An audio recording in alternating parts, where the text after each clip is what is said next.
really. I think he might have. Did you sign, Ricky? Yeah, in the beat shop. What's new in the world of Jim?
All right, I'd like to call this meeting to order.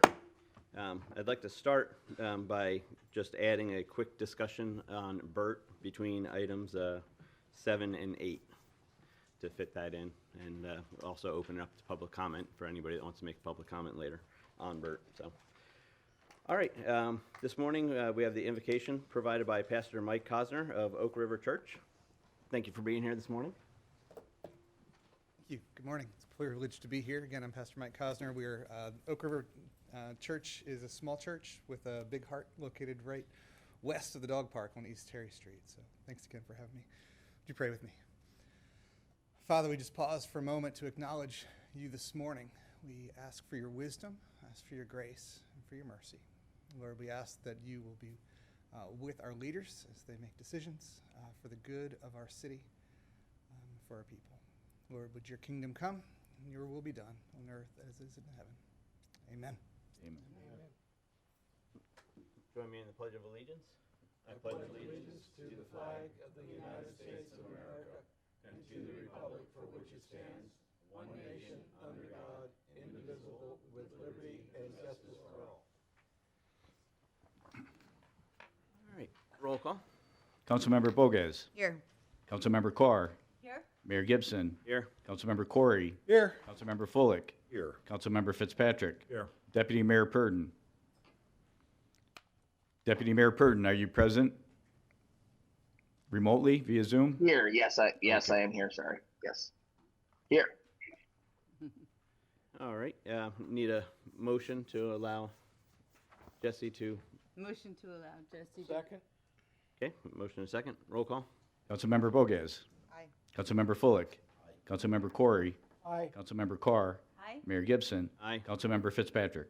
Aye. Motion carries. All right, thank you. All right, moving on to public comment on agenda items. Any public comment this morning? We have 4 registered speakers. Martin Aida, and he'll be followed by Mary Randinelli. Come forth, please.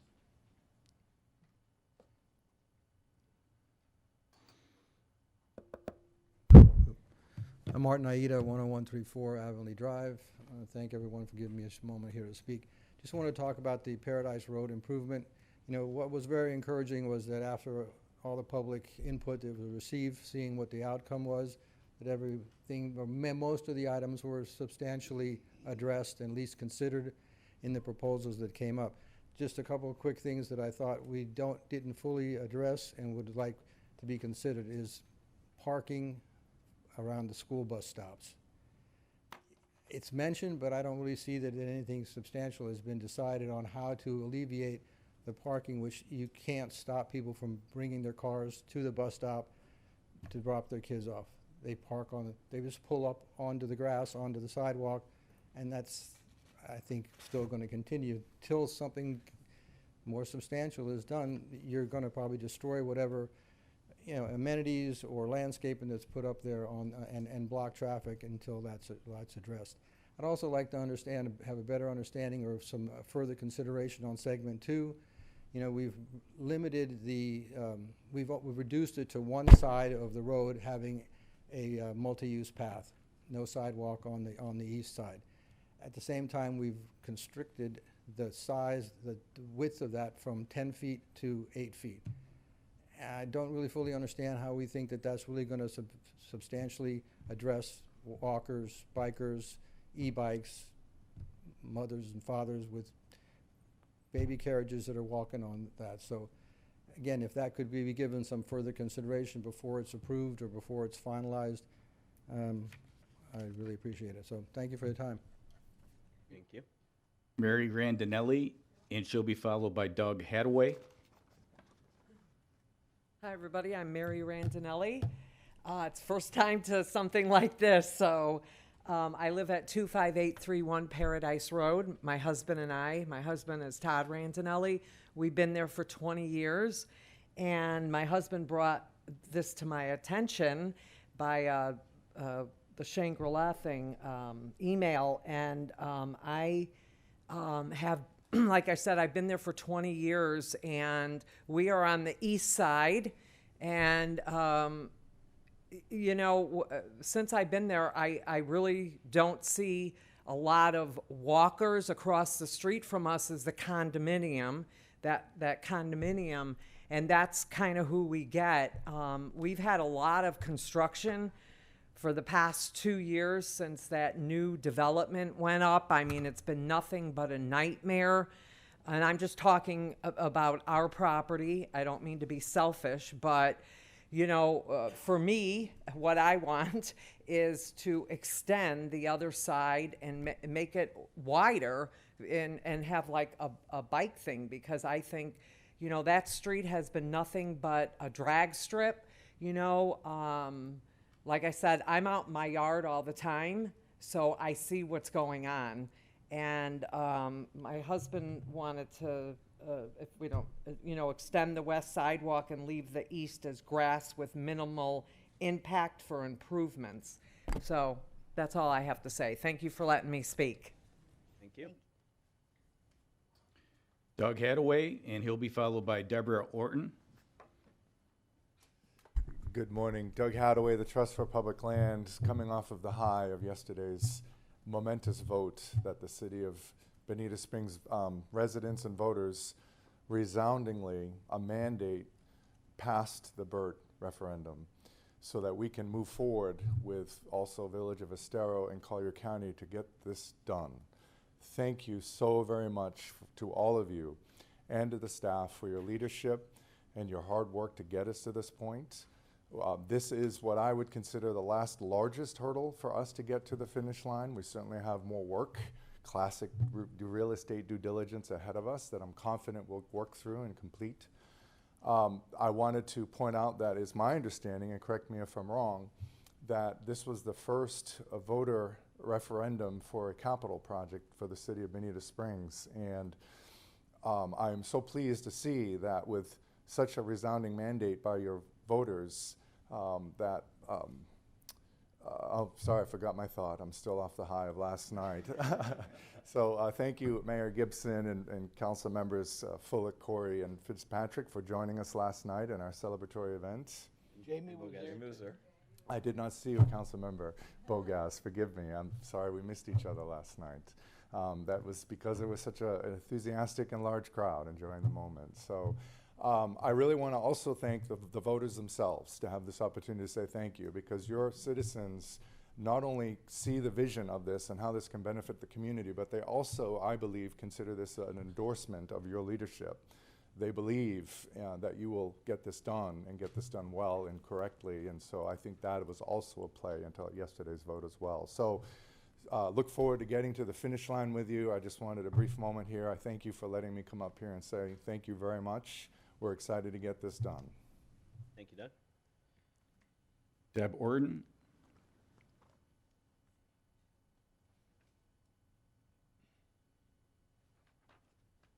Hello, for the record, I'm Deb Orton. I'm a resident of Bonita Springs and happily voted as well. I am president of Friends of Burt, and I just wanted to point out we're a 501c3 registered with the state of Florida. We have 4,500 members, and believe me, this referendum boosted our membership, okay? We were at 4,000, we're now at 4,500. So at 7 p.m.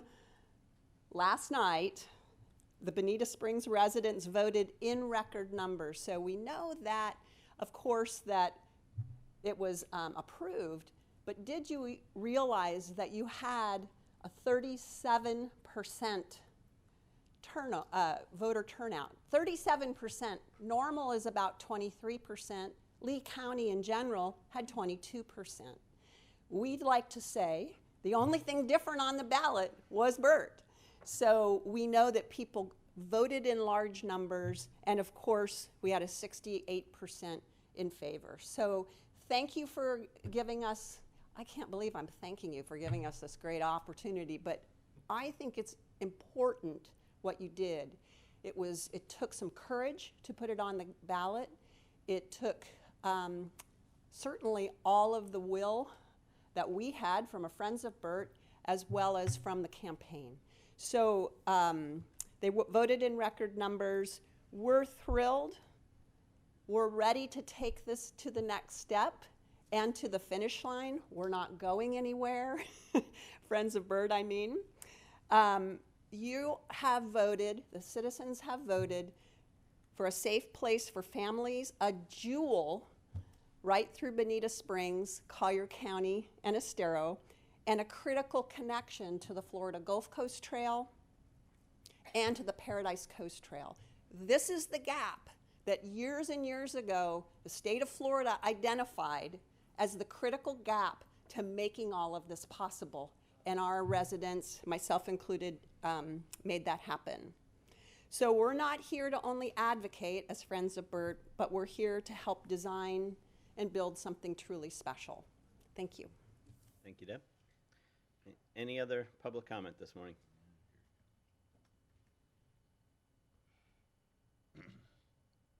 Morning, Dwight. Good morning. Dwight Isman, for the record, Paradise Road area. I appreciate what the other two people said about the Paradise Road. I sent you all a couple of emails detailing my concerns about what American Structure Point, ASP, proposal for the south segment of Paradise Road, and I'm only talking about the south segment.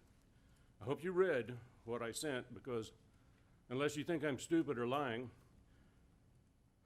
I hope you'll vote to do more study before you make a decision.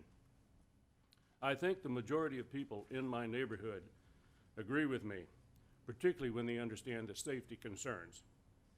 In the current proposal, the road moves 4 foot east. It'll cost more, be more disruptive, take longer to finish, and be less safe than the design I proposed or even the ASP Alternative 1A. It's just common sense. And I could accept Design 1A, even though I think it could be better. There needs to be a cost and safety analysis done of the alternatives. And there should be another public meeting where questions can be answered. ASP got this contract a year ago. A few weeks of additional study is warranted. In fact, several weeks ago, someone on staff told me they thought I would be happy with the new proposed design, but we only got to see it on Friday. It would seem that the public meeting didn't change much, because the proposal is basically identical to what the CIP project description was. except now the road is wider, which will cause more speeding. Every government's priority should be safety and health of its citizens, and I think the proposed design fails that test. It does not encourage biking with traffic and walking facing traffic. And if people feel safe, more people will be out walking and biking. There's no real point in trying to build BERT if you're not going to prioritize the ways to get to and from it safely. With all the controversy surrounding government spending, I think the city should ensure that the voters believe that their money is being spent wisely. More study and a public question and answer session is a good first step. I hope you agree. And if you have questions about what I've said, please just ask me. Thank you. Any other public comment?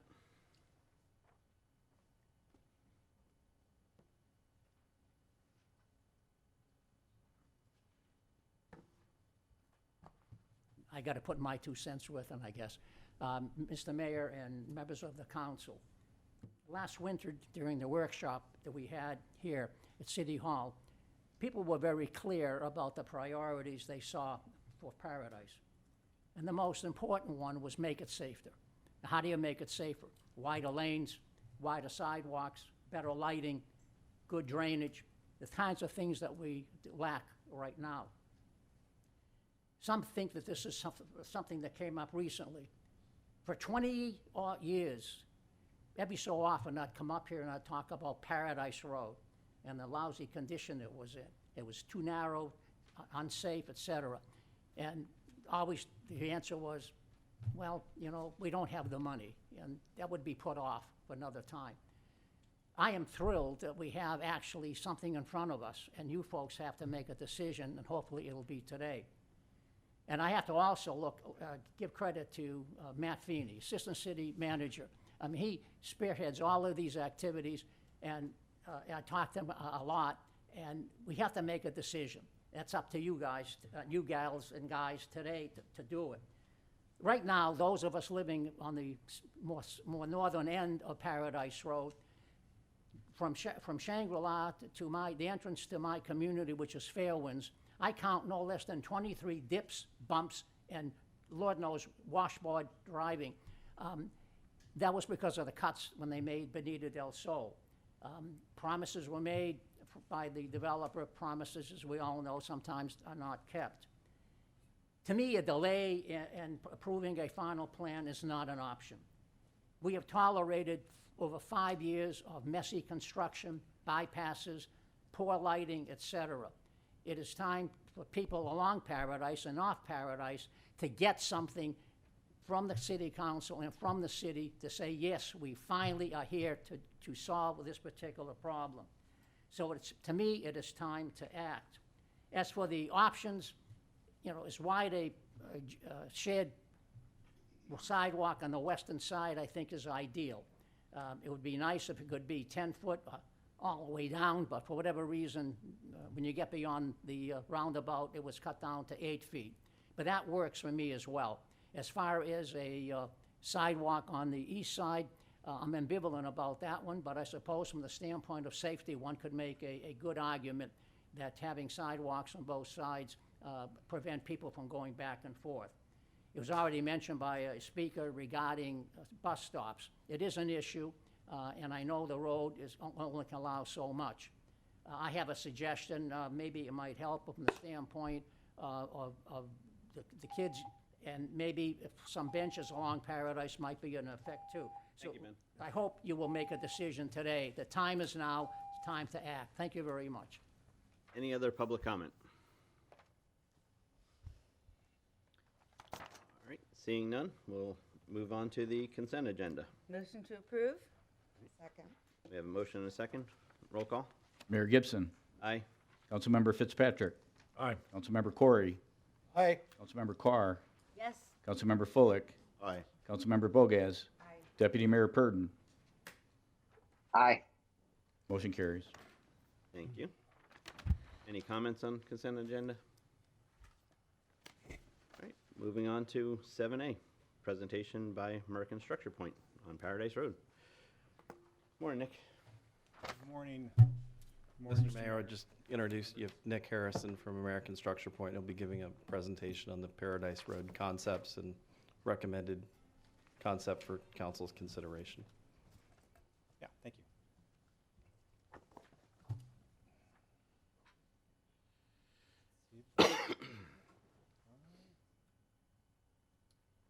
All right, well, again, good morning. My name is Nick Harrison with American Structure Point, the consultant project manager for this Paradise Road Bike and Pedestrian Improvement Project. Here with me today, I have Sam Faraj, Ryan Sharon, and Nassim Nadir, the engineering team that's really been working very hard on developing this project up to this point. So they'll help me address any questions that you might have today. So just a brief agenda on what we plan to cover within this presentation. We'll start by presenting a project overview, discussing existing conditions of Paradise Road, summarize the results from the recent public workshop, present a recommended alternatives with the ultimate goal to hopefully obtain council approval to proceed with the design phase of this project. So first, in terms of the overall project, this is again Paradise Road. And let me see if I can get this thing to work here. Yeah, there we go. So the limits are from Shangri-La Road to the south up to St. Patrick Lane to the north. And for purposes of this conceptual phase of the project, we broke the roadway up into two segments, and that's primarily based on the existing characteristics of the roadway. For example, in segment 1, which again, while classified currently as a local road, really serves as a collector for several adjoining side streets and neighborhoods. You also, within this segment, you have larger lots and a lower density of driveways that abut the roadway. So over in segment 2, as you get north of Maddox Lane, a lot of the traffic on the roadway has dispersed, so you have presumably lower volumes within this segment. But you also have a different context in terms of many more homes that directly abut Paradise Road with closely spaced driveways. So the project goals that have been established for this include improving safety for all roadway users, upgrading the drainage system, creating continuous bike and ped facilities, improving the overall pavement condition, and doing all this within the existing right-of-way, so no impact, direct impact to private property.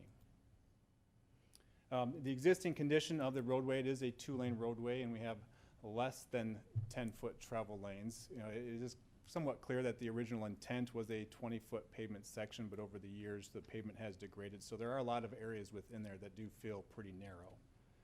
There is a sidewalk along the west side of Paradise, very, very close to the roadway. And then you have the drainage system is an open or a ditch conveyed system, meaning the water drains to open ditches and out, all within the existing 60 feet of right-of-way. So just wanted to note that while we don't anticipate right-of-way acquisition for this specific project, we did evaluate the alternatives using the Frenzel factors, which include looking at long-range and area planning, environmental factors, looking at multiple alternatives, and of course considering safety as well as cost.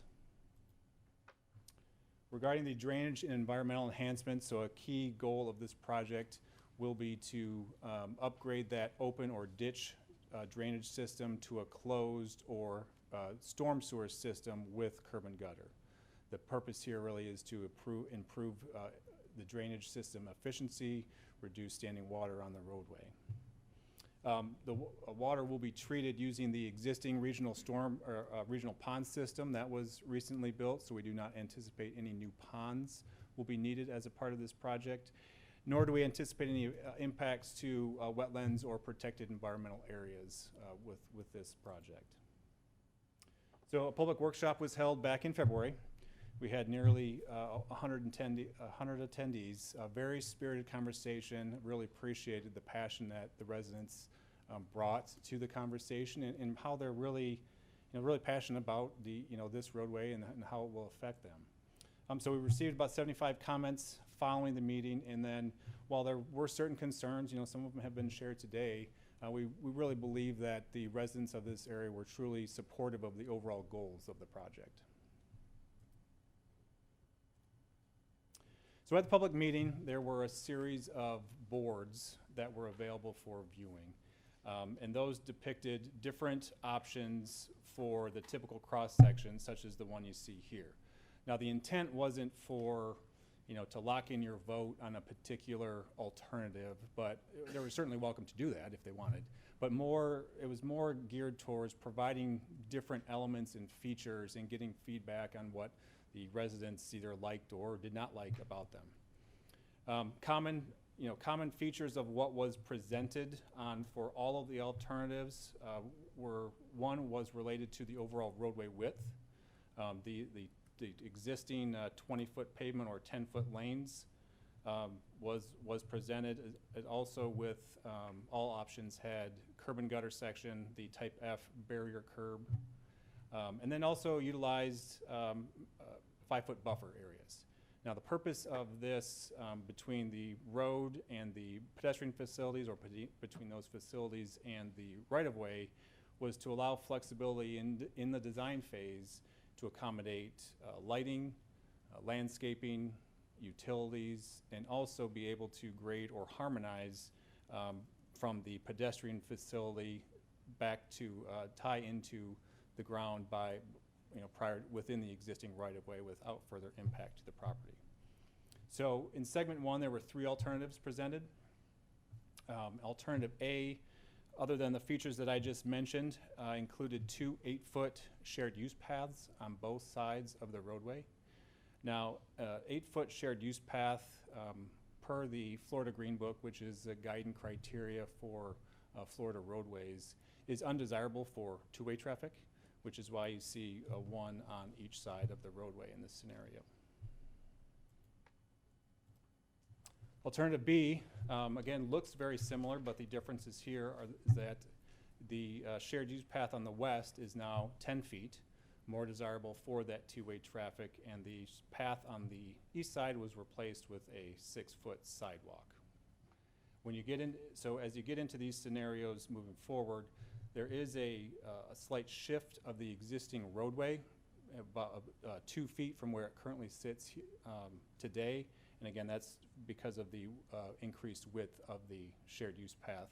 So you're shifting it slightly to the east.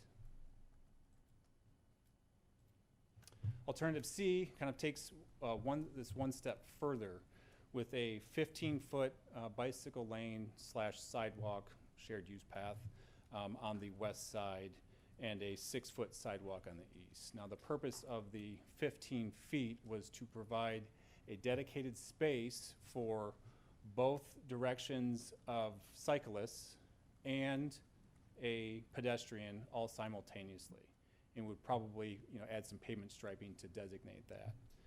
But because you're continuing to get wider with that path, the road is continuing to shift towards the east, in this case 7 feet. And then it also eats up that buffer space on the east side so that the sidewalk would be directly adjacent to the roadway. Segment 2, there were 2 options.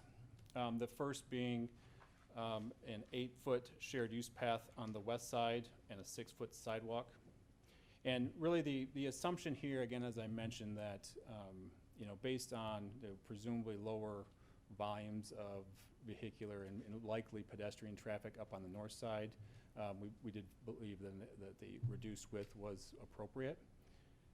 The 8-foot width was more appropriate. And then on segment, or alternative B, was really the same with no pedestrian improvement on the east side.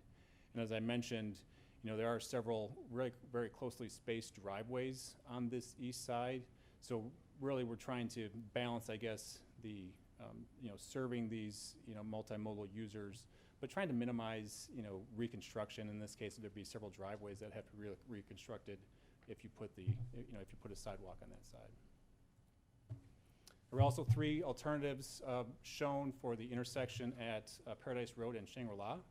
The first one was do nothing, leave it as it is today.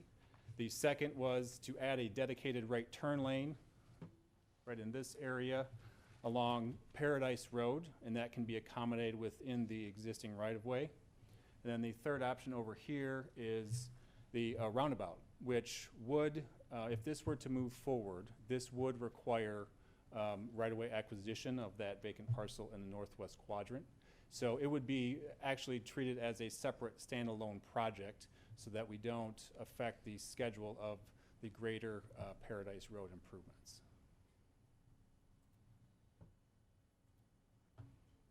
So following the public meeting and the comment period, we read through each comment, evaluated them, and with the purpose of really to look for trends and to summarize things so that we could use that information effectively to make, you know, changes or enhancements to the design. So there were 5 kind of main things or common themes within the comments. And the first one, there at the top of this table here that you can see, was roadway widening.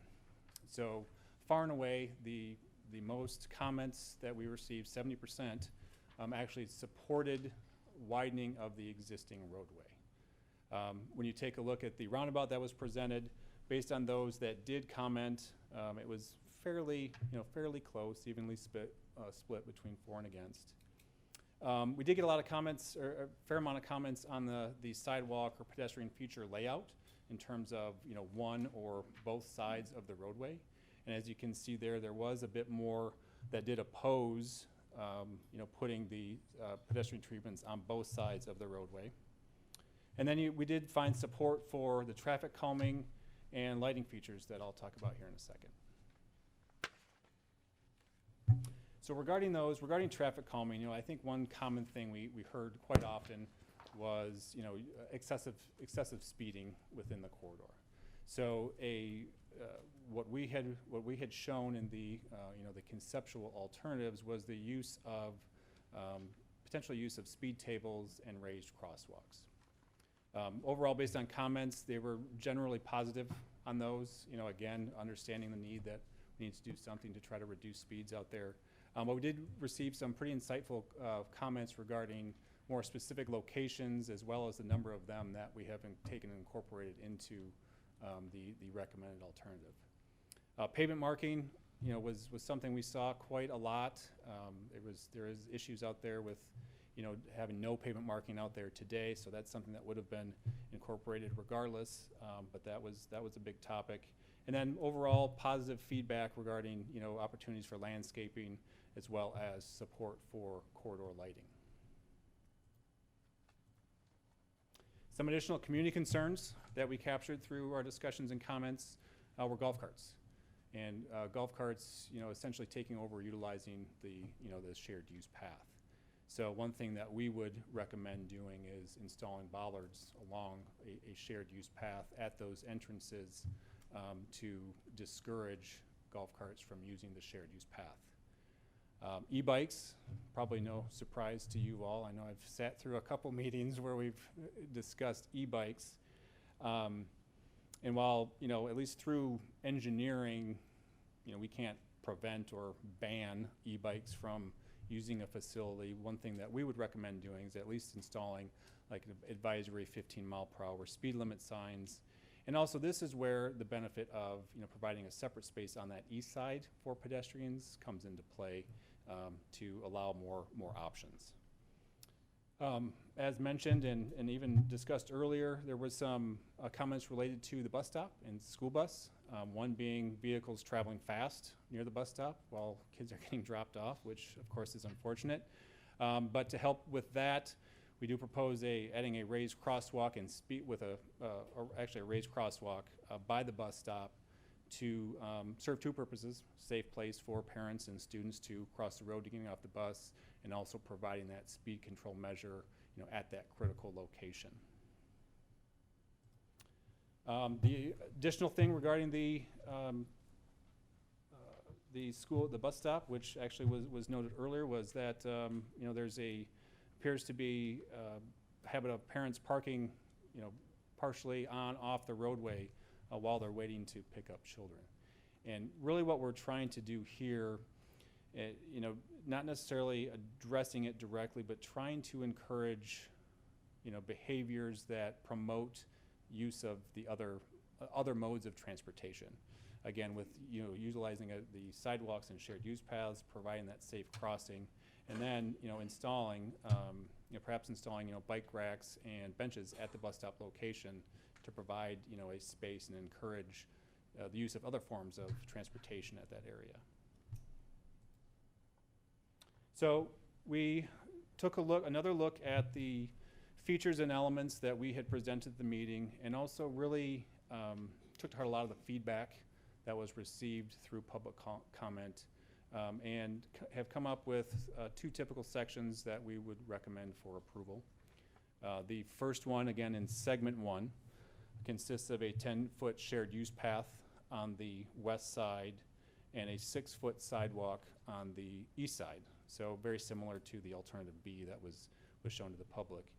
Really the main difference with this is, again, based on that strong support for widening of the roadway, we widened the travel lanes from 10 feet to 11 feet. Now what that did is results in a bit of a total of a 4-foot shift of the road relative to the existing, and also starts to eat into this buffer space here. Now this 2-foot minimum would be a worst case scenario. As we get into design, as I mentioned, you know, we're looking for design flexibility in order to grade out, you know, grade out the roadway within the existing right-of-way.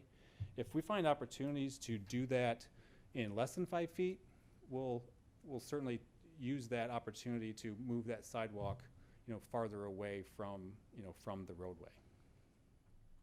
Oh, the other thing to add here in segment 1 is really based on the overall comments for this particular Paradise Road project. We recommend to leave the intersection in its existing configuration.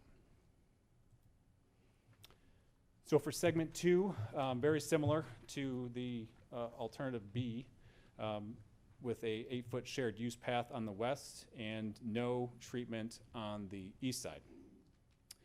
Because we don't have a pedestrian treatment on the east side, you know, to further reduce impact to the adjacent property and driveways, we actually propose, instead of a barrier curb, a type F curb, making a mountable or drop curb situation, which reduces the height and also the transitions between and within the driveways to, again, minimize that impact and reconstruction of the existing driveways. So in terms of the cost evaluation matrix, one thing we did adjust from the presentation that was in the agenda was to provide a little bit more clarity on the relative cost. So in segment 1, these are ranked 1 through 4 in terms of 1 being the lowest, 4 being the highest. And what I will say regarding this, you know, based on the current estimates, you know, even from the most to the most, or the cheapest to the most expensive, we're only within, you know, 5, maybe 10% difference within these ranges. So because they're similar in nature, you're not seeing a big cost differential between the two, or between any of the alternatives. Then segment 2, again, sits right in the middle of the improvements, very similar to B, with the additional cost being that additional pavement, that widening those lanes from 10 to 11 foot being the additional cost compared to alternative B. So with that concludes our presentation today, and be happy to address any questions that you may have. Chris? Yeah, thank you, and I appreciate the work that's gone into this and the opportunities for public comment. But I do have some questions. Looking over the FDOT suggestions for the width of the lanes on the road, if you want to maintain a 35-mile-an-hour speed limit, which I think is the same speed limit that we've got set up for Terry, West Terry and East Terry. They're recommending a 10-foot wide lane. Okay, and if you think about it, that's what I know. At least West Terry is 10 is 10 foot wide, okay? So if we're trying to control speed, and not make it a drag strip, as somebody referred to it as, I have a hard time understanding why we would widen it to 11. Now, I notice in your remarks that you're saying, well, it's really not 10, it's less than 10 because we got degradation on both sides. So I have a hard time, that's one thing I have a hard time with. I know we're doing speed control or speed calming as well with the raised pathways, what you call it, I'm forgetting my terms now. Raised crosswalks, speed Yeah, tables. raised Yep. crosswalks and so forth. That seems to me, again, if we're trying to calm the speed, it seems a bit easier to do it with the width of the lanes, and maybe we don't have to have the speed tables, or if we find that we still need the speed tables, we could add those later. No, maybe not. Matt's shaking his head no. So I'm not an engineer, so I'm just speculating at that point. So let's say that we can't add them later. Yep. Probably because of drainage or whatever else. But so if we went back to the 10, or if we put in the 10, would we actually have to move the road bed 4 feet? So in that sense, no, you would reduce moving the roadbed. And can I respond or? So that's one thing, I'd like to understand that a little bit better. I like the idea of a 10-foot wide special use or special purpose use path on the west. I think that's also FDOT's sort of minimum standard for a shared use path where you've got both pedestrians and cyclists and so forth. I'm not so much, the one thing that concerns me about not having the same thing on the right, and maybe it's not possible given the whole size of the right-of-way, is that for those people in Bonita del Sol on the east side, behind Carnoustie and using the Maddox entrance to the east side, for bicyclists and pedestrians that want to come out of there and get on the SUP, they're going to have to some way manage the roundabout. And I guess I would feel more comfortable if there was some way we could have a wider pathway on the east side. Maybe it's not possible, but that's just a thought. The other thing that bothers me is the 2-foot minimum on the buffer on the east side. To me, that's just too close to the roadway. If we could have the 5-foot buffer on both sides, I would see an opportunity to plant some trees, not, for both decorative purposes, but as those trees grow, they become their own sort of barrier. If a car got off the road and hit one of those trees, I'd rather sacrifice the tree than I would a pedestrian or cyclist. Yep. So those are my big issues, and I just give you a chance to respond to that. Yeah. Okay. So I'll try to unpack all that, and if I miss one, feel free to remind me. So first of all, starting with the travel lanes. You are correct that the narrower the travel lanes are, that is a proven countermeasure to reduce speeds. Now, the difference between a 10 and 11-foot lane, it's probably difficult to quantify the direct impact of, how much faster somebody would travel, based on that. So again, that was what was shown in the original, documents that were shown to the public. And the widening to the 11 feet, we believed was a concession or a compromise to make based on the overwhelming amount of support there was for, widening the roadway. Now, to your point, with the 10-foot lanes, you do have, you would have two 10-foot lanes, and then you have another foot offset to the face of the curb. So you do have 11-foot clear. But again, like that was the primary reason for it, was the direct response to the public support. The buffer area, the 2-foot minimum.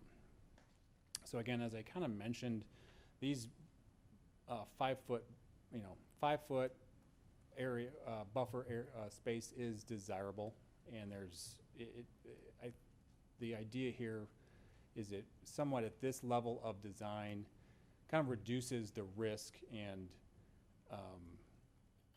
of having to construct this within the existing right-of-way. So for example, if the sidewalk is higher than the existing ground, when you get design, you have to grade that down within the existing right-of-way. There are ways to do that, utilizing walls, reinforced slopes, that again increase cost, but also then increase the maintenance responsibility to the city. So what I will say is, and what I said before, is that that buffer space can be accommodated. We just then run the risk of having to do something a little bit more extraordinary than anticipated in order to not impact private property.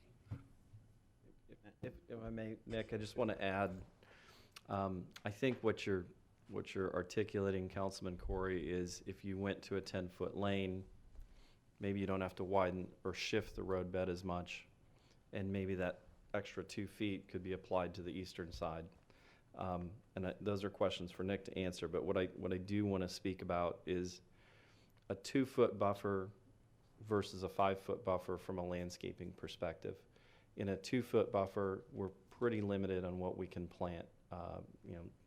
Decorative grasses, things like that. Very frangible trees. They generally don't like to live in a 2-foot buffer, but we have done that.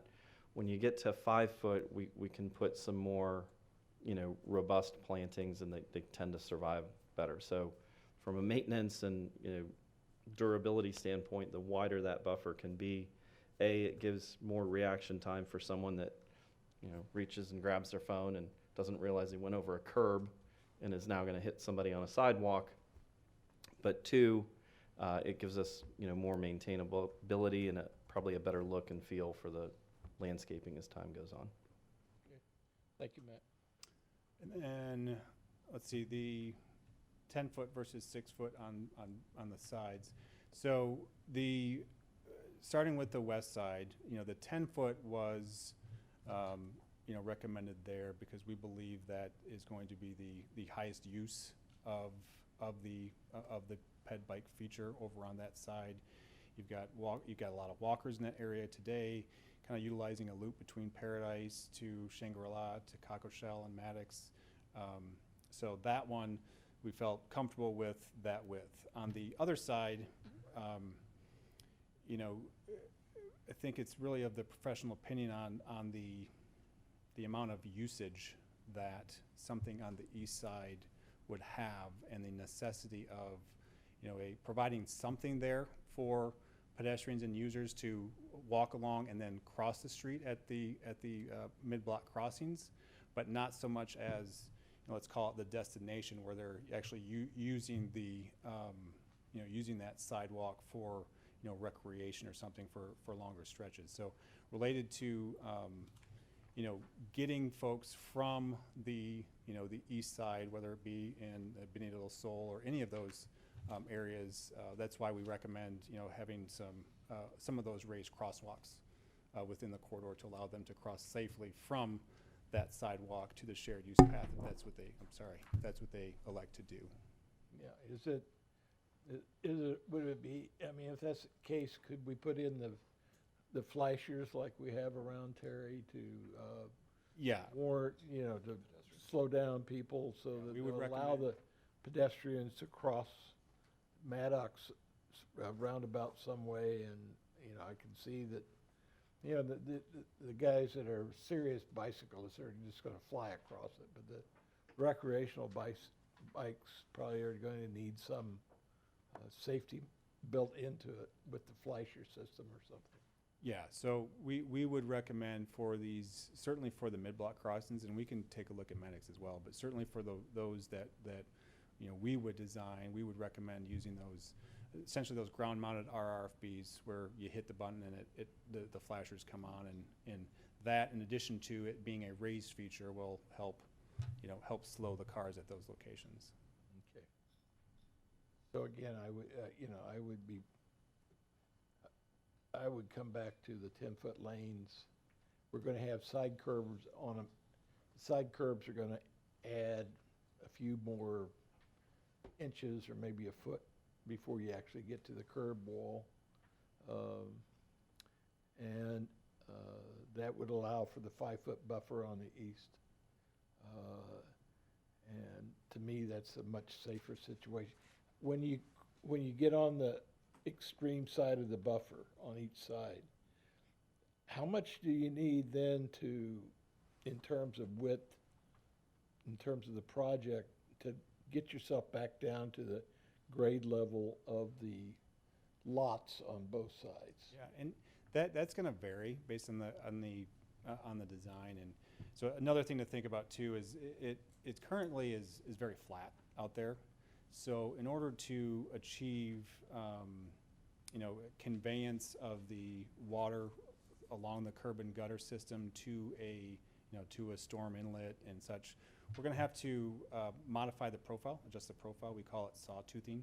So it'll be a bit of a, you wouldn't notice driving it, but basically it's the purpose of it is to get fall to it. So we're going to have to modify the profile. So there will be some areas where it is slightly higher than what you have out there existing. So typically, I mean, it would be between 3 to 5 feet to tie down, but again, it would be something that would, be undulating depending on, how much higher you are at the above ground at that particular point.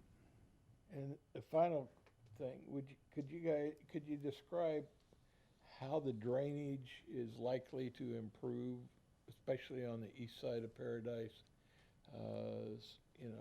Say around where Dwight lives, which is, what's that east-west street, Morningside? Morningside. Yeah, so around Morningside and Paradise, because it's my understanding that when this is done, that's going to perhaps drain a little bit better than it has in the past. But it's true for that's also true for up and down Paradise, isn't it?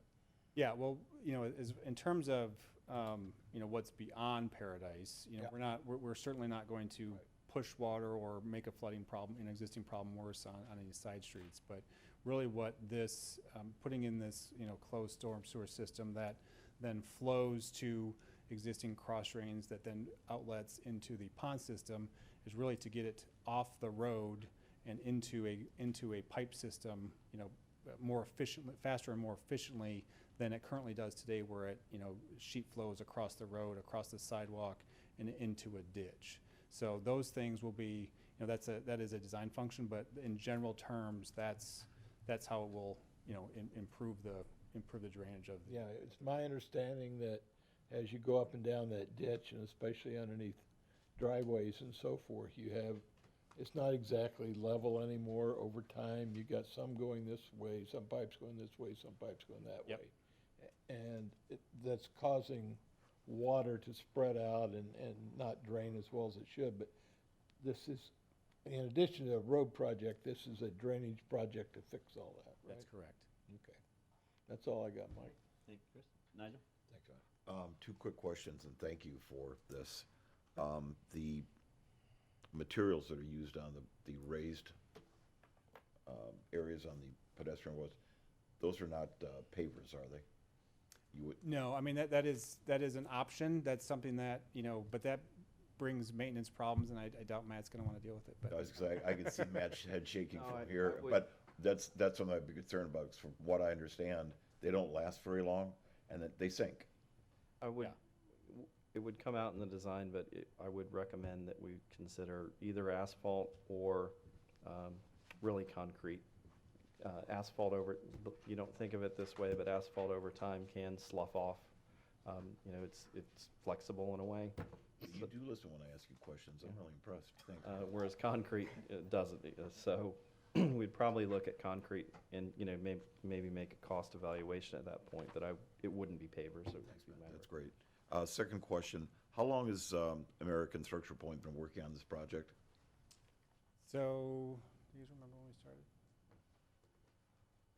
Trying to back up from the February workshop.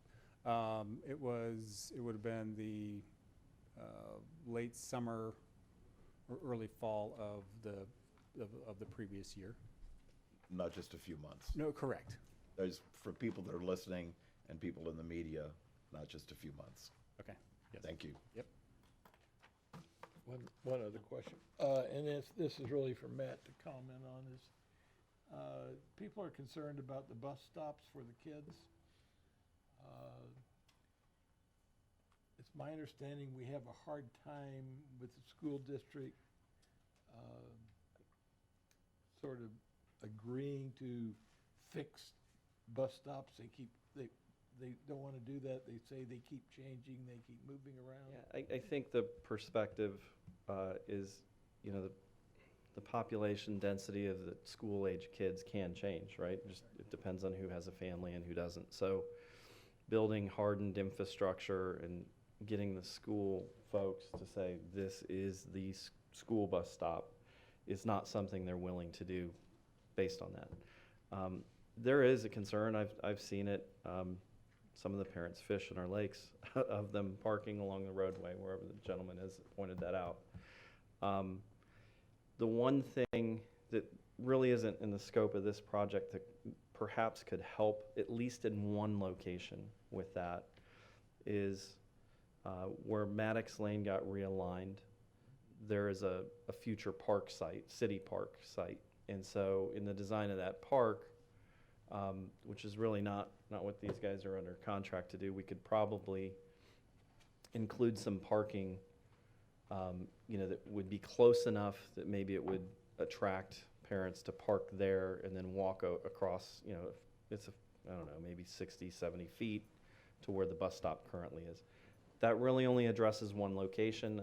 I think the kids are picked up a little further on segment 1 as you go southward, and the only thing I can say there is, you know, if you move forward with these designs, you'll end up with curb and gutter, and you know, we would probably want to discourage people, as was pointed out, from tearing up what we build. Jim?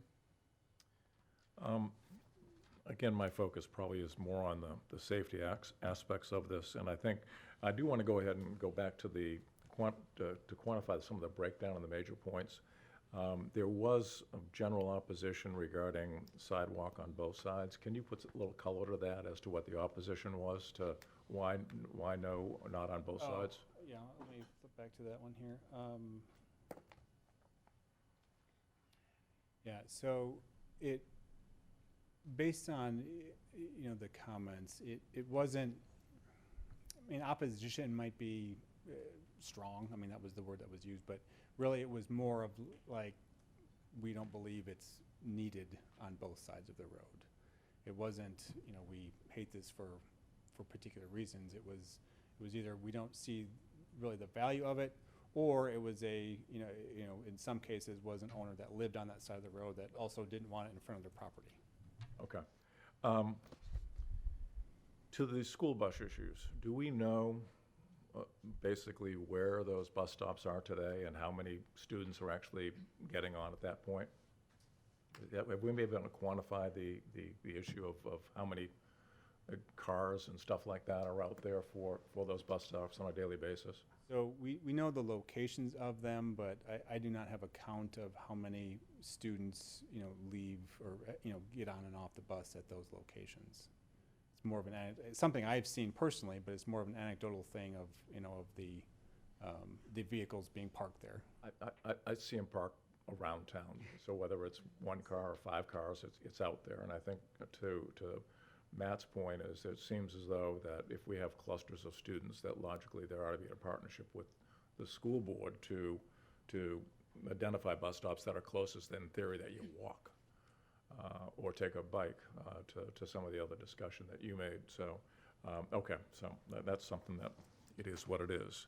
I do basically support Councilmember Corey's comments regarding the 5-foot buffer on the east side, the use of speed table crosswalks with flashers. I think these are all key issues from a safety standpoint. And my last question is one that I've hit out in my side of town, and I guess is I don't have the history, and this would go to Derek or anyone else on council, is do we specifically have any ordinance about the use of golf carts on public streets and sidewalks in the city of Bonita Springs?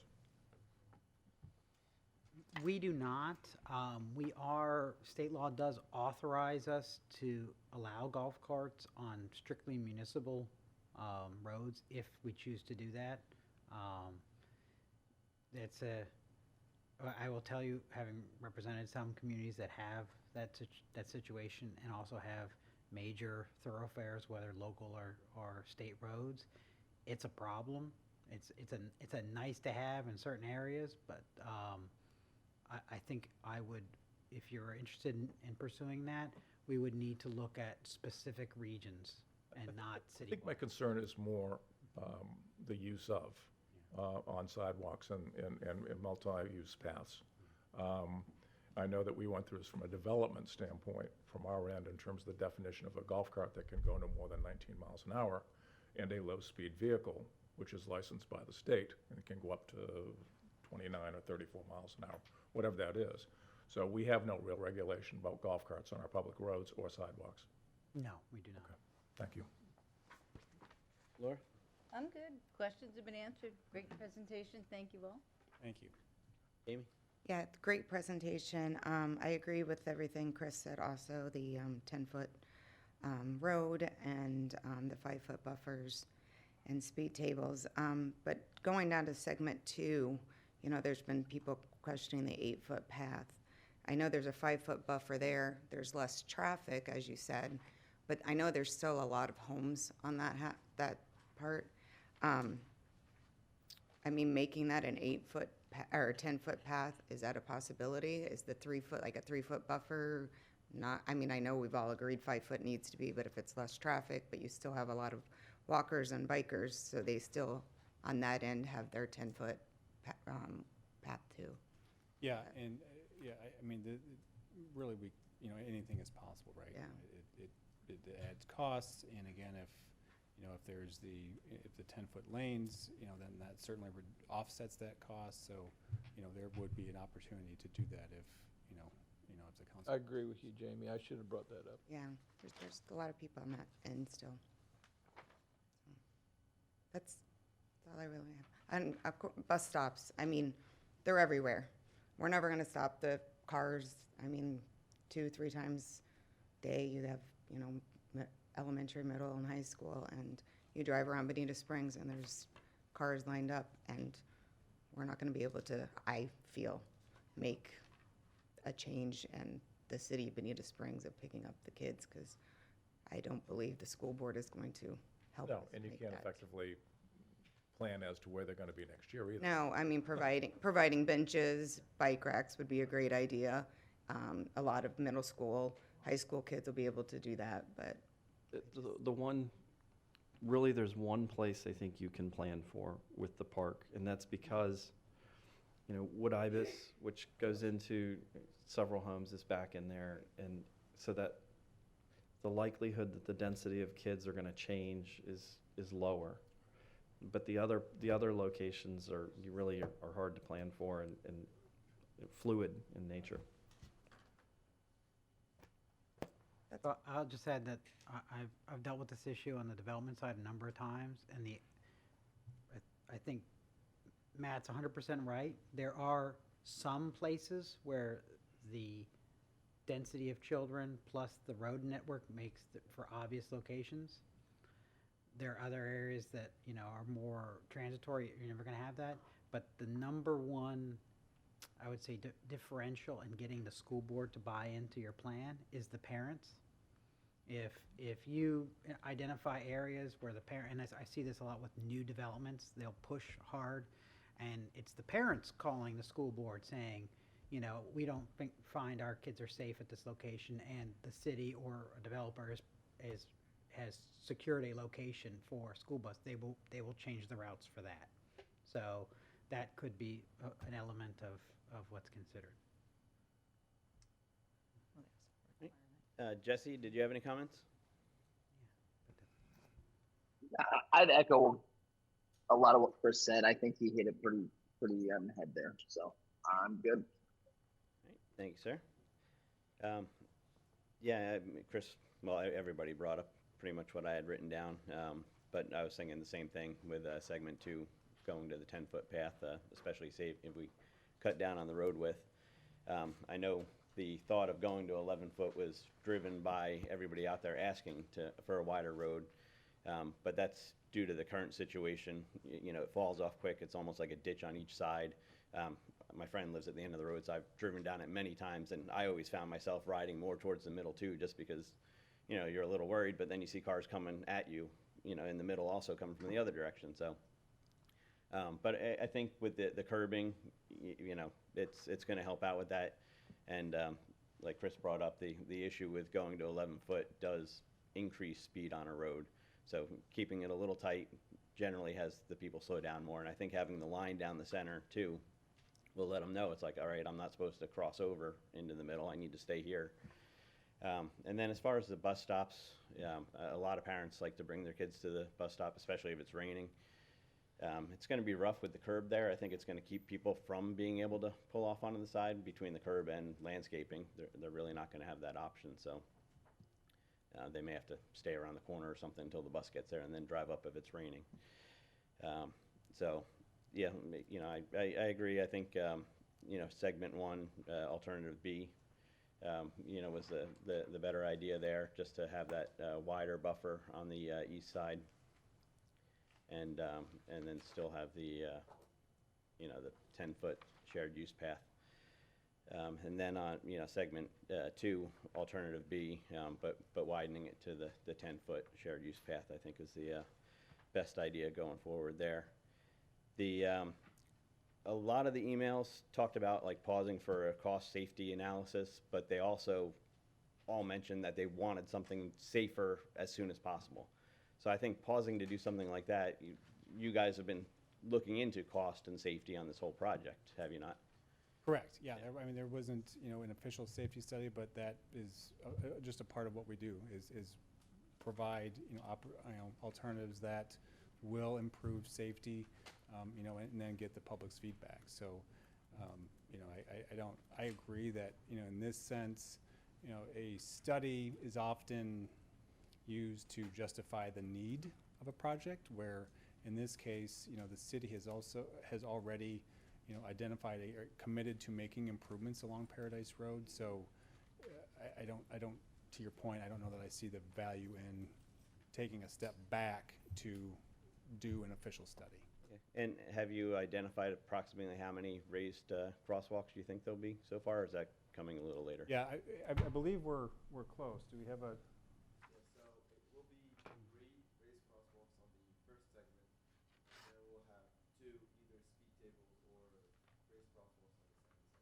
So just for the record, in case that didn't come through, we're currently at 3 of those raised crosswalks and speed tables in segment 1, and then 2 in segment 2. And was one of those close to the roundabout at Maddox, or? Yeah, it was near the bus stop area. Yes. Okay. Are we giving direction or voting on what we'd like to see go in? If, you know, if that's, like, we would prefer direct direction, which you seem to have articulated, but in the form of a motion, because the next step is they will start expending time and effort to design this so that we can go build it. Okay. So that motion would be segment 1, alternative B, and segment 2, alternative, was that B also? But with the 10-foot shared use path. And I'll make that motion if everybody's happy with that. Second. Motion and a second. Roll call. Councilmember Corey. Aye. Councilmember Bogas. Aye. Councilmember Fitzpatrick. Aye. Mayor Gibson. Aye. Councilmember Carr. Aye. Councilmember Follick. Aye. Deputy Mayor Purdon. Aye. Motion carries. All right. Thank you, Nick. All right. Thank you all. Appreciate all your work. Good job. 7B, presentation and discussion of the City of Bonita Springs Parks Master Plan. Thank you, Mayor and Council. This time, Nicole Perino, Parks and Rec Director, will come forward. She'll be introducing our city's consultants, who will be via virtual today. Hello, good morning, everyone. Again, Nicole Perino, Parks and Recreation Director. We are finally coming to you for a presentation of our Parks Master Plan that we've been working on for over the last year of putting together and compiling. I would like to take this opportunity to thank the staff on the park staff that have worked on this project as well. I do have one in the audience, Jesse Felger, who's our recreation project manager, who's worked alongside me very closely on this project. I know you've heard Tony talk about him a lot and helping emergency management, but he gets pulled back to me sometimes too. So, but I would like to get started with introducing Becky Dunlap with Barry Dunn. She is virtual on this presentation, and she will take over, and I will assist with these slides as well as any questions that you may have. So, Becky, if you would like to start. All right, thank you. I'm excited to be here today to talk about, to present to you the final Parks Master Plan. As Nicole said, this is over a year in the works, and so we'll be going over some of the highlights today. Looks like the screen got switched over, so I'll wait for the presentation to come back. All right, so I just want to start with acknowledgements and thank Mayor and Council for support and direction through this process. I would also like to thank city management, as well as a huge shout out to the Parks and Recreation staff. Nicole Perino, as the Parks and Recreation Director, really had a vision a vision overall for the Parks and Recreation opportunities throughout the city, which helped make this process more engaging and exciting throughout. Jason Giacarino, maintenance manager, Cheryl Cook, recreation center lead, who provided so much data and behind the scenes information. Jesse Felger, recreation project manager, really helped to bring insights and such important support for this project. So I want to thank everybody that was involved, and most importantly for all of the residents and community members who showed up and provided their input. This wouldn't be possible without everyone. So I know it's a little bit blurry. I wanted to provide some screenshots from the plan here. And this really we started last spring. We had engagement from spring until early fall of last year. Then we had looking at the data and analysis through the end of last year. And then we went into visioning, which is really around providing recommendations and understanding what is possible here and what should those goals be, as well as identifying future parks. And then finally, developing this master plan and having it all come together. So we focused our engagement efforts around 3 main events: Celebrate Bonita, 4th of July, and the Back to School Backpack Giveaway. And during each of those events, we had not only staff on site from the consultant team, we also had opportunities to engage. So we'd have comment cards, we'd have post business cards, we'd have dot voting boards, and we wanted as much input as possible. So during those events and after as well, we combine those with pop-up events in the parks and at other restaurants and breweries throughout to continue to get more feedback. We also had a public workshop, which was very well attended, and we also did a visioning workshop this spring just to confirm that we were still on the right track. So all of that engagement really led to a successful effort. We almost reached 6,000 touch points. So people that we estimate heard about this master plan process. And we received over 450 pieces of feedback, comment cards, different methods, which I'll go over here in just a second, But we also had an online feedback tool as well, and over 380 comments were gathered during that process, which we felt really excited about. And then finally, the statistically valid survey was mailed to 2,500 people. We had 400 plus surveys completed. So overall, we felt very grateful for the community's support and input and feedback, and it really helped to guide the rest of the plan. So just to demonstrate the different methods that we had, so we wanted to hear from both open-ended comments, so through one-on-one interviews, comment cards, we just wanted to know it all, but also we wanted to know location-specific feedback, if there were specific areas that we needed to pay closer attention to. And finally, prioritization tools, and we'll go over some of the results here in just a minute. So one of the things I wanted to highlight is the agreement with the benefits of Parks and Recreation. And you can see here the dark blue is strongly agree and the light blue is agree.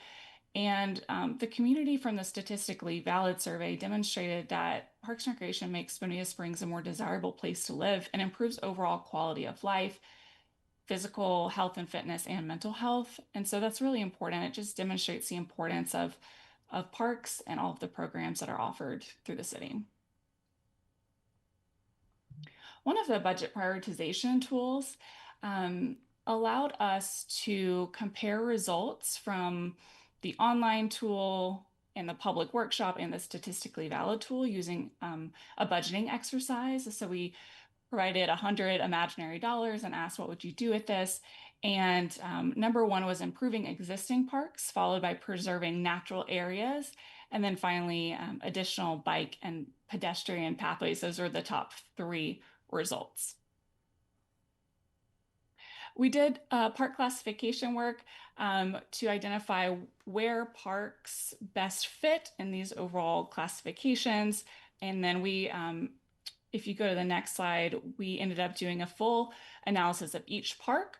Our partners at RVI did an excellent job going out to each and every park and identifying their programming and uses there, the key assets, identifying on a scale of 1 to 3 how the park components were rated, and which helped identify opportunities for improvement. And so these will be standalone on the website as well for public knowledge, so to become more familiar with these different parks before visiting. Our visitation analysis showed that there's over 1.3 million visits a year to the city of Bonita Parks, which is quite outstanding. All of these different parks, especially soccer was a top visited park as well, the complex. But it's really impressive to see, and it just reinforces how important these parks are to residents and visitors.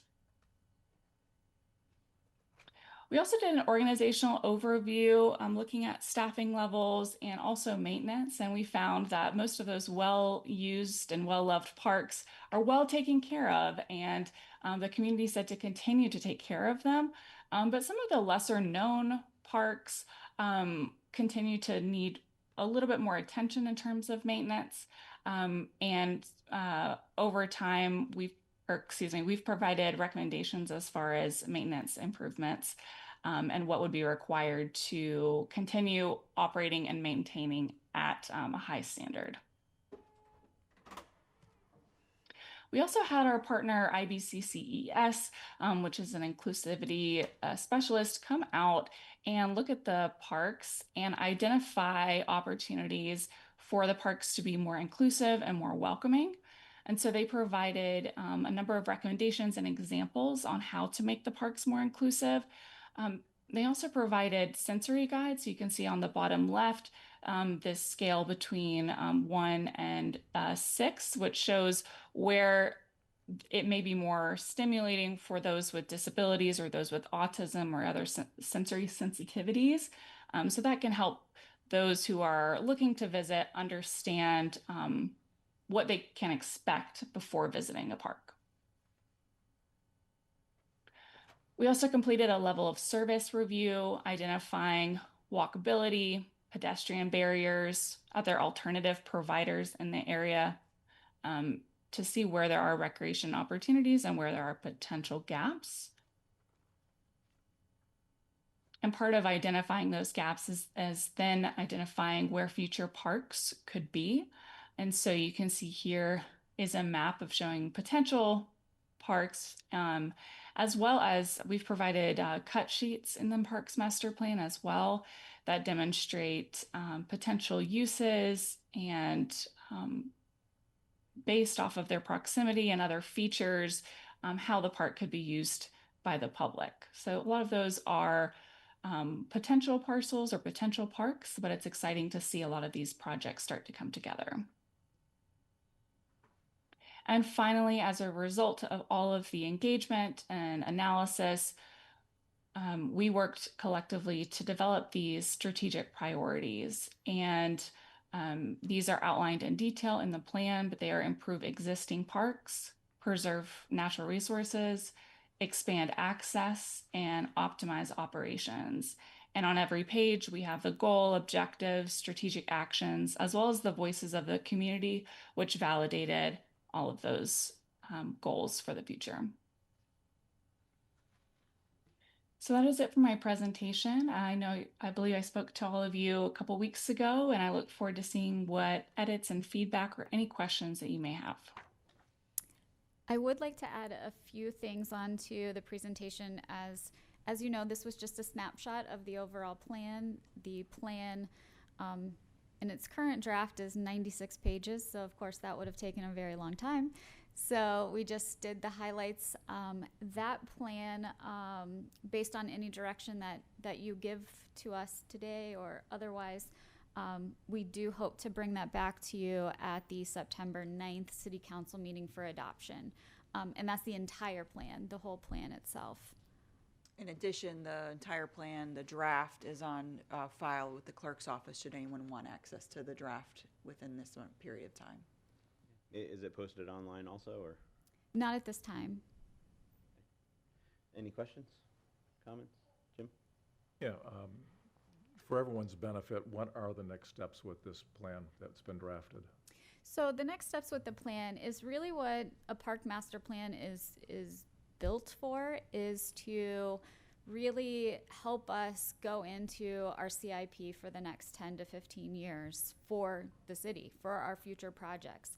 In the plan itself, it does list out all the parcels that we own and what could potentially be placed there as parks, as future parks. And that information was feedback that we received from, the 9,000 pieces of information, but it also includes some of the future plans that we're already working on. For example, the Banyan Tree Park is currently underway.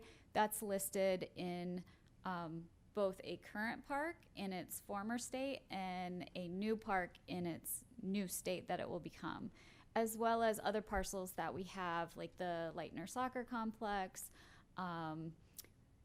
all of those other parcels. But we also included parcels that we own. For example, the parcel that we received from the BG Mine location.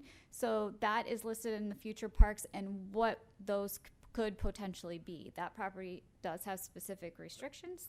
So there we kind of highlight what we could do with those locations. I know we're just coming off of a resounding vote from the public regarding the Burt Rail Trail project. How do you see integrating that with our master plan that's been developed here? So currently it is not in the plan, but based on your direction, that would be something that if you would like us to add that into the plan now that the vote has occurred, that is something based on your direction that we would incorporate into the plan. Okay. Thank you. You're welcome. Any other comments, questions? I would like to direct staff to put Burt into the plans and to see what that looks like. I agree. Okay, we can do that. And like I said, we will make those changes and If you could make that in the form of a motion, that's the direction to move forward. Okay, I'm making a motion to please direct staff to I'll put second Bert. it. Okay, we have a motion and a second. Roll call whenever you're ready, Mike. Councilmember Carr, Aye. Mayor Gibson, Aye. Councilmember Fitzpatrick, Aye. Councilmember Fullick, Aye. Councilmember Corey, Aye. Councilmember Bogaz, Aye. Deputy Mayor Purdon. Aye. Motion carries. And as a reminder, this project was funded through the CDBG DR grant funding received from Lee County. There will be a requirement at the next meeting that it actually be an adopted plan, and then that would be in compliance with the grant funds received. How does it affect the Sun Trail from Lover's Key to the bridge? It doesn't have any effect on that. So that's Are you- going, that's, So that was if funded. you would like to direct staff to include that as part of the rail trail connection, that could be added into the draft. Okay, please do. Motion to add the Sun Trail. Second. Just to clarify, are you wanting the entire length? Because that No, that it's is also it's Fort been Myers funded Beach. already. The governor funded the Sun Trail that But Arlene. that's in Fort Myers Beach. No, Bonita. no, you're discussing the part that's in the city limits. Yeah. Just the city limits. Yes, Got it. yes. That's what I was wondering. Just, Yeah. Just us. Okay. Fort Myers Beach can take care of himself. Yeah, motion. Was there a second? Who made the Chris. second? Thank you. Councilmember Fitzpatrick, Aye. Councilmember Carr, Aye. Councilmember Bogaz, Aye. Councilmember Corey, Aye. Councilmember Fullick, Aye. Mayor Gibson, Aye. Deputy Mayor Purdon. Aye. Motion carries. All right. Thank you. And so I placed on the agenda just a quick little talking point on Bert. Just wanted to thank everybody involved in that over the past so many months. Friends of Bert, Trust for Public Land, staff, all of you guys up here with me. I've been tremendous advocates for this trail. And a huge thank you to the voters, 68.26%. And not only, an overwhelming percentage, but an increased voter turnout. So, I think we're definitely onto something with Bert, and the people want it. A nice, safe place to ride bikes, walk, and just have fun in life. So, anybody else want to speak on Bert? Mike? Yeah, go ahead. Yeah, first of all, again, Bonita showed its true colors in that vote, and I'm so proud of our community because they didn't listen to the naysayers. And I think, Mike, because I said it last night, I was really worried right up until we got the news last night, so I shouldn't have worried so much. But I do want to point out one thing. From the very start of this, there's been one person on this dais. I'd love to have $1 for every hour he put into this. Chris Corey has been a voice of reason for the last several years. The amount of time that Chris has spent being a true gentleman and answering criticisms, critiques, some of the ridiculous comments, and taking some personal shots as well. And Chris, I want to thank you because without your leadership, I think some of us might have fallen down, and appreciate you reining some of us, me, in. But I think this is a seminal moment in our city's history. I'm very proud of us, and I think 15, 20 years from now, people will look back and say we did a great job. So thank you. Thank you. Anyone else? Okay, moving on to city attorney items. I have nothing. All right. Sure, I'll be busy in the next few months. Yes, you will. City manager items. Thank you, Mayor and Council. At this time, we have the presentation of the June financial report and update. And we also have updates regarding the 2026-2027 draft budget. Morning, Lisa. Good morning. Morning, Lisa Roth for the record. They're going to magically make this work for me. They're outstanding. Bye, gentlemen. Thank you. Goodbye. So what we have before you today is our June financial report. And then we're going to move into a section with the budget update. As we present to you each month, we show our general fund revenue, and that is regular recurring revenue, current fiscal year to date as compared to the immediately preceding fiscal year to date. This comparison, in my opinion, is very important because we have some seasonality in our collections, and this helps us to ensure that they're in line with the prior year or that they're behaving the way we have budgeted. General fund operating expenditures. These are our regular recurring operating expenditures. Again, we show current fiscal year to date as compared to the immediate fiscal year to date. Again, we do this because there are seasonalities in our expenditures as well. Some of these may have projects that have different timings, so this helps us to watch and monitor those trends. Restricted revenues. These are our revenues that are adopted and restricted as to use. They're restricted, the top line there is our building permit fees. Those are by Florida statutes restricted for operations of our building permit office. And the remainder of the items are restricted as well. So again, we show you current fiscal year to date as compared to the immediately preceding fiscal year to date. Some of these revenues are activity driven and are based upon market conditions within the real estate construction market, be it residential, commercial, and those are some of the wider variances that you see there from year to year. Cash balances, this is a snapshot in time for the current month. For each of these categories, we show you where we are for this month, and then we show you the 2 preceding years, the same month, again for seasonality reasons. And if you see accumulation in funds, that's typically because we are accumulating funds to provide funding for our capital improvement program that we adopt and update each year through our budget process. And if you actually see the funds decreasing over the years, that means that we've actually started building and constructing it. So that's the capital improvement cycle that we follow when we build up these funds and monitor these funds to provide for that. The second slide are our restricted cash balances. The last one is one of my favorites, the funds reserved for debt. This has the monies that was our partnership with Lee County to fund our downtown improvement projects. That money is sitting there to pay off that debt as we move toward the end of that, which is getting very close. And then also we have $2 million in monies that the state provided to us as a result of Ian that is sitting there in case we should need it for disaster response, operations for disaster response. Budget update and discussions. We like to talk each month, each time we get together, and review our budget calendar. Today, we're going to do a budget update and discussion and take direction from council. We will have after today, we will have 2 remaining budget meetings, and this is per Florida statute. And I do apologize, but Florida statute dictates that we hit certain timelines in the month of September, and there's no flexibility at all whatsoever. So we could not hold our first and third Wednesday as we normally do. And we've been talking about this for months, and every time we get together, we highlight that, and we have it on our website. So the 4th, the 2nd, and the 4th Wednesday this month is when we will meet.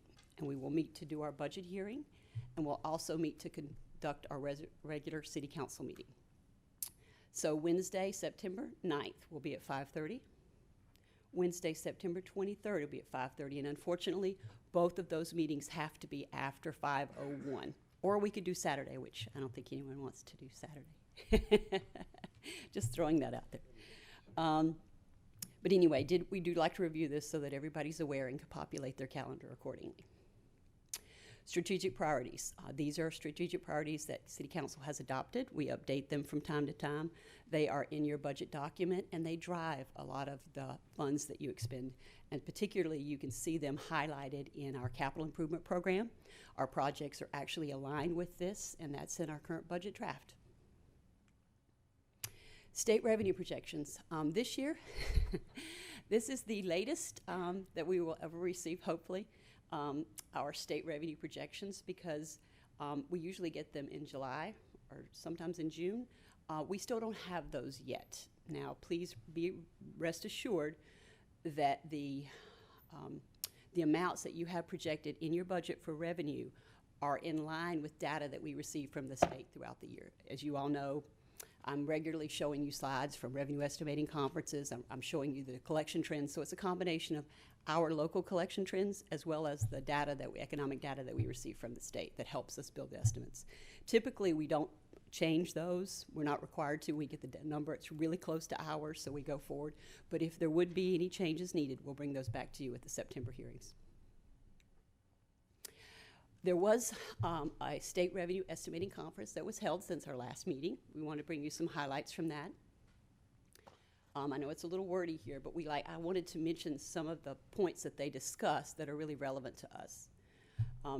They stressed that even though some economic disturbance is still evident, they talk particularly about downward pressure on household savings, elevated use of credit, and the continued inflationary pressure.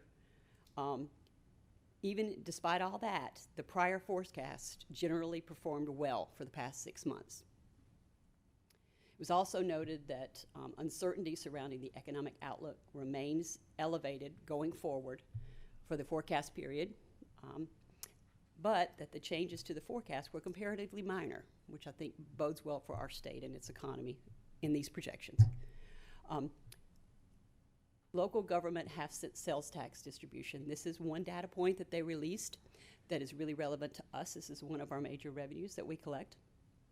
Please note that this data that's provided is statewide data, but typically Lee County, we move like the state. So just so you're aware, the areas, the first segments are actual, and then you see to the right are actually the forecast. So we have seen some dampening in the sales tax collections in the last several months.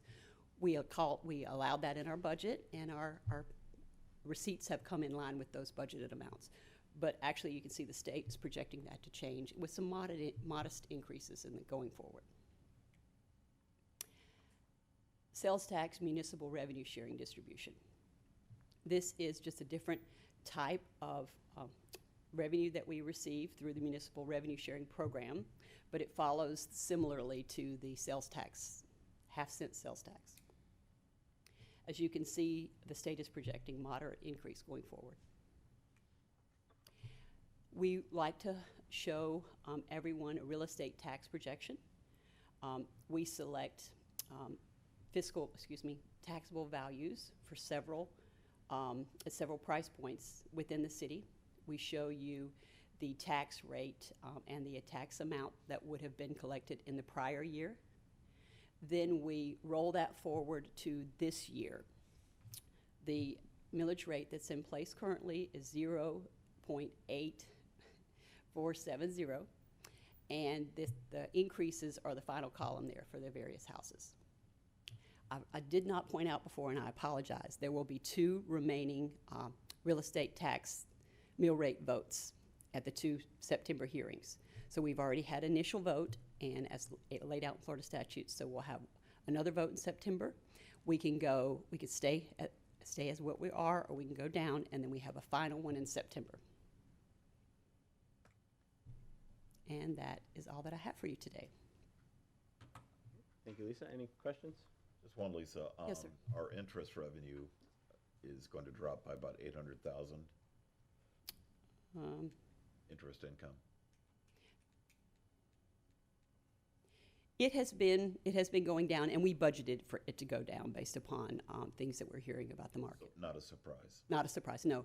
And what you actually have in your packet is I present the slides because they're just visually pleasing, and I think they do such a good job at walking everyone through. A lot of numbers, it can be intimidating. I mean, I love this stuff, but so the second piece that we present to you each month is a financial report. So in everyone's packet and on the website are actually the details that compare it to the budget.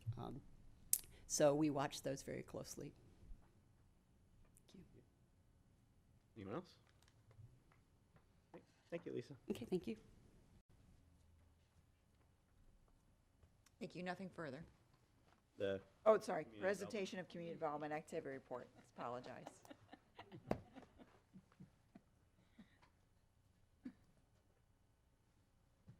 You haven't got your brown suit on today. That's for special occasions. Well, I thought that's why she ignored you. I know everybody left, gets skipped. I hope everybody else is having a better day. I forgot the glasses. Where did they go? Community development. Looks like that's it. All right. How is everybody today? We are in the late parts of summer. No surprise when you look at the numbers. Applications have generally stayed about the same. Number of people coming into the office, phone calls, that has dropped. I'm going to expect the same type of numbers next month that we're experiencing right now. So I think until probably October, November, we're going to be in that period where applications are still going to be coming in the door, but the number of people that want to come and hang out or give us a phone call is probably going to be a little bit reduced. We do have a number of projects that have worked their way through the development order process lately, and we are waiting for them to file construction permits. So when you start looking at some of the projected impact fees, some of the projected building permit revenue, we do have some backlog that we're not sure exactly when it's going to come in, but it's out there. Other than that, we are working our way through a handful of zoning applications that you will get to see over the next couple months. Nothing really today, obviously. And with that, we just keep moving along. So I don't know if there's any questions or topics of concern or thoughts. Anybody? I think we're good. All right. Well, thank you very much. Thank you. All right. Moving on to mayor and council member reports. Chris? Yeah, getting back to Bert for just a second, there's a continued set of emails that are coming out from our favorite advocate that is negative about Bert. And he makes some very alarming charges in those emails. And I guess my approach to it, and I would encourage everybody to think about it, is instead of trying to get upset about what he's saying, because most of it's untrue, or trying to respond to him, I'm just going to route him over to Derek and let Derek and maybe Laura Taylor deal with it. There's no use. We got other things to do as council, getting ready for a bond issue and all the other things that need to be thought, given due diligence in the city. So I don't think, I'm not going to waste my time with him. I'm not going to give him air. I'm not going to get upset with what he says or give him any audience with it.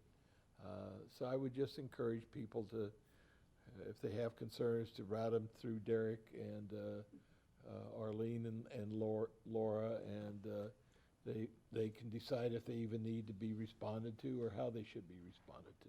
So that's my only comment. Thank you, Chris. Laura? Let's see, BSU received 2 awards for excellence in water quality and resiliency, so it's pretty cool.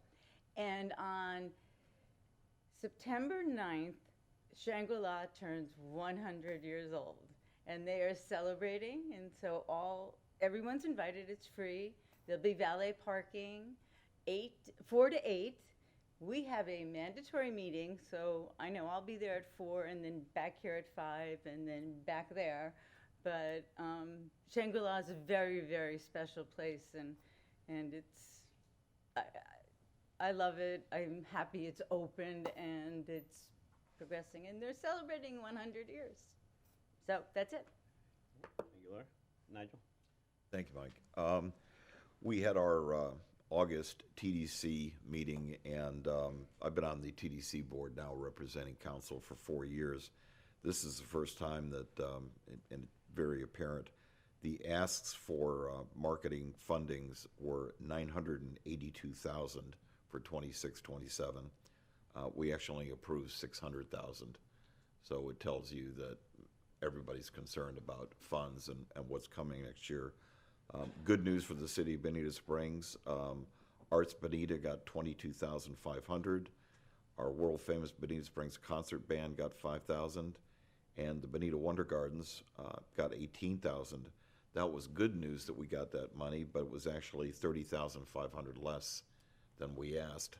So one of the things that I'm excited about or pleased about with BERT now being approved, I know I've talked to Arlene and staff, but as a city, we didn't have a lot of standing as far as things that were attractions that we could go after some of this marketing money. I want to aggressively pursue some of these marketing dollars in 27 because they're there, and obviously when you talk about even $600,000, and I see some of the projects that we approved, we've got standing and probably should be able to get some of that money. So I hope I'll have your support on that when we go after that. And I encourage some of our community members and organizations to come to us if they have something in any way, shape, or form that applies to tourism or bringing people to our city for recreation, then that money's available to us. Let's go get it. And I already said thank you to Chris again for a great job. I see Jim Magnus is in the audience, and want to thank Jim for hosting last night's soiree. That was probably the happiest I've seen most of our citizens in a long time, so thank you, Jim. Jesse, are you still on with us? Yeah. I am still on with you. Thank you guys for allowing me to zoom in. As you know, we had a very special night last night. I'm up here in Orlando. Congressman Donald won the Republican gubernatorial primary last night, so we're still up here on the ground. That said, I'm really excited about BERT. Special shout out to Chris Corey, Deb Orton, and all of the hard work that went into getting that passed. The people have spoken, so now it's our turn to roll up the sleeves and do our part and actually get the damn thing in the ground. But I know we have very competent staff, and I'm looking forward to it. So that's all I've got. Thanks. Thank you, Jesse. Jim? Bear with me for a couple of minutes.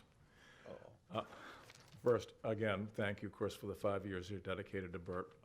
Your calmness, your steady-handedness, the straightforward discussion of facts has been valuable in terms of getting this process done.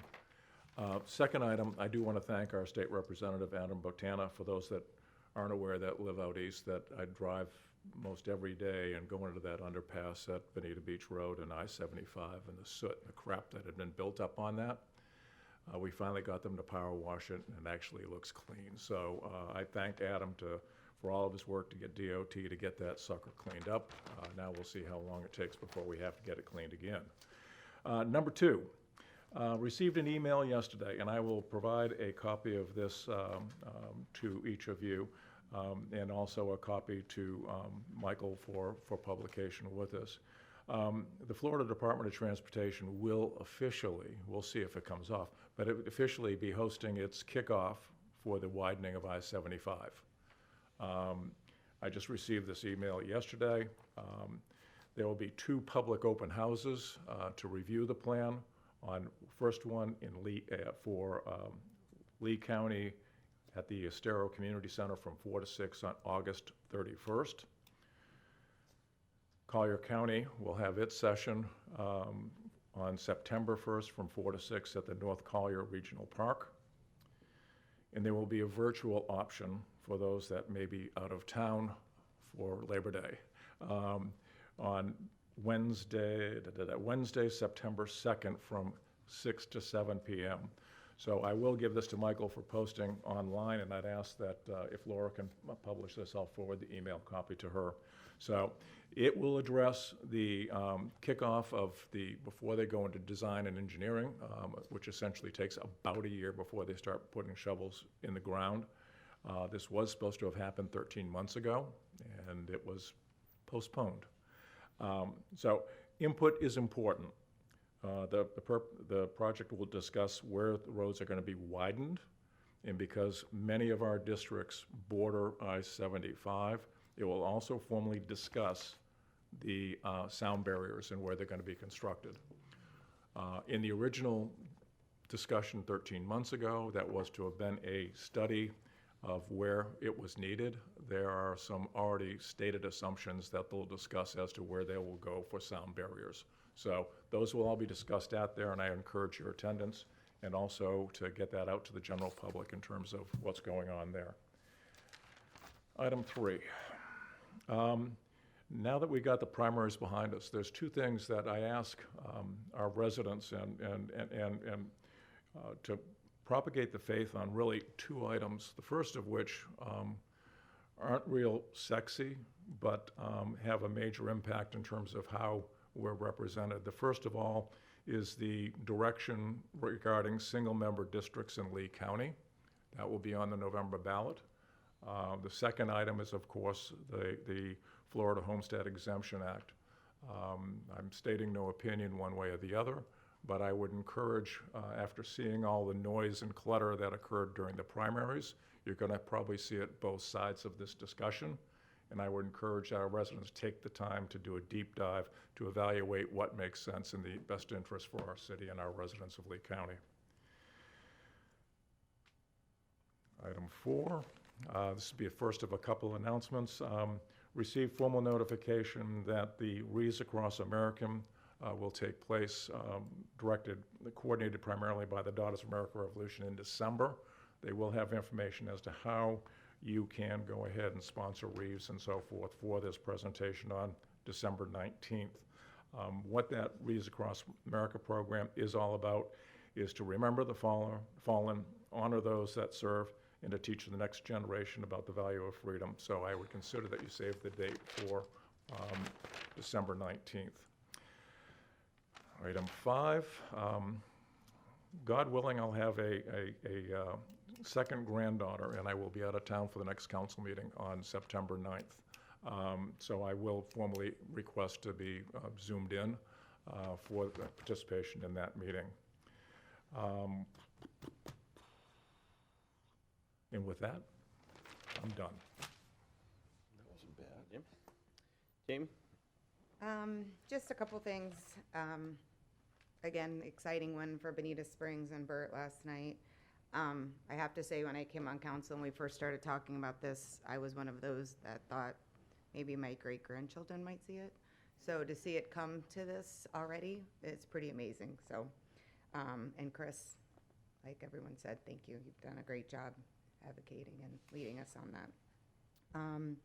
Then I want to remind everybody that on Patriots Day, Friday, September 11th, there'll be a ceremony at the Bonita Springs Fire Department, Station 1, which is on Old 41 at Reflection Park, and it's at 5:30. So if everyone wants to mark the calendars to try to attend that, it's a really nice ceremony that they put on to honor.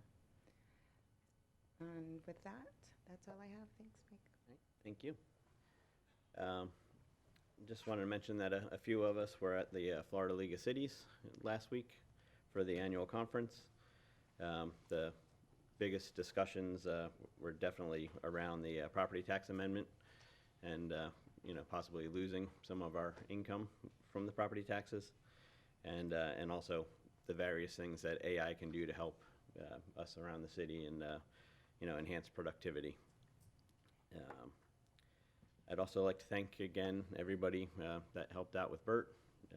Yesterday was a great day to see all the support behind it. And I too will be missing the next meeting, so hopefully the deputy mayor will be here to run the meeting. And I'll be missing the Patriot Day celebration, so I don't know, I guess the next meeting's still before that, so to designate somebody to read the proclamation in my absence. Yeah, we do not have a meeting between them. We moved our. Oh, yeah, that's right, yeah, council meeting. we're a week behind. Yeah. So is someone available to attend and read the proclamation? You're being voluntold. Being voluntold. I am happy to do that. All the fingers were pointing. All right, well, thank you for that, I appreciate it. All right, so we're up to public comment again.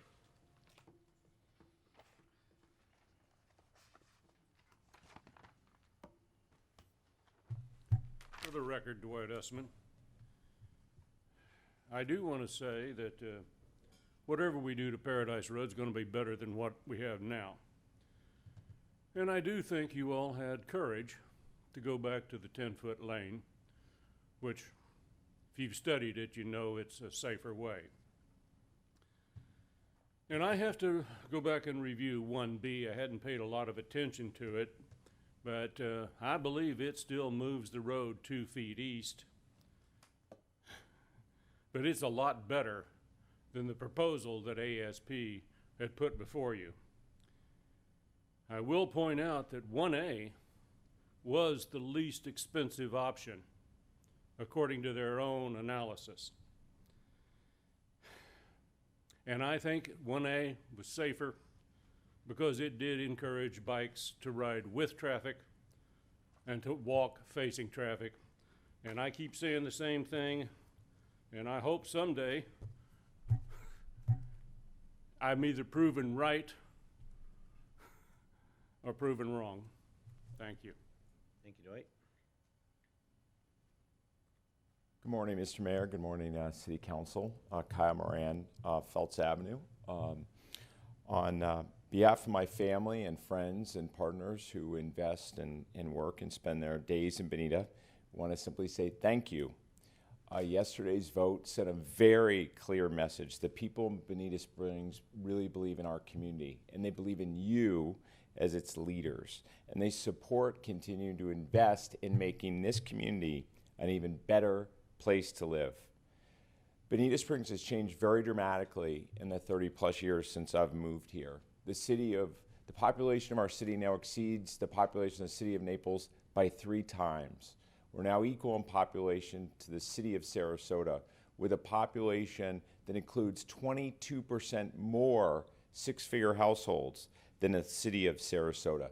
Those facts, which are readily available through the U.S. Census Bureau, are so surprising to people in our realm. They're so surprising because when you compare the city of Bonita Springs to other cities like Sarasota, we lack the assets, we lack the cultural touch points. We haven't caught up with the community that we've become. For a city of our size, for a city of our economic strength, we remain behind in both public and private assets and amenities, our parks, our paths, our roads, our trails, our restaurants, our cultural amenities, our gathering places. These assets that create a great community just simply lag for our city.